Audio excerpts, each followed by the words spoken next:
Ganitong payong yung perfect para sa mga ayaw magdala ng bulky or malaki na payong. Mini pocket size umbrella mga Mima. Tingnan nyo naman, no? Napaka-cute nito. Kasyang-kasya ito sa small bags.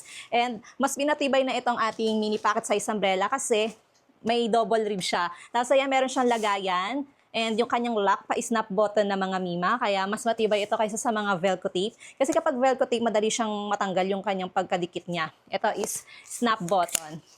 Ayan, mga Mima, kasya dito one person, manual umbrella ito. Ayan yung sinasabi ko sa inyo mga Mima, doble yung kanyang ribs, kaya mas pinatibay na ito. Ayan, kering-kering niya yung malalakas na hangin. Tapos ang kinagandahan dito sa payong na to, meron na rin siyang UPF 50 plus sun protection and yung kanyang handle, isa ito sa nagustuhan ko. Ayan siya mga Mima Zorpa, ring hook handle. So, pwede mo itong maisabit sa mga sabitan, sa belt ng bag nyo, if ever na hindi siya kasya sa loob ng bag nyo. Pwede mo siyang isabit ng ganyan, no? Sa belt or strap ng bag nyo. O, diba? Ang bongga. Available in color black, may pink. Meron din tayong color purple and color blue. Kaya kung gusto nyo nga ng ganitong kaliit na payong, ilalagay ko yung link dyan sa yellow basket.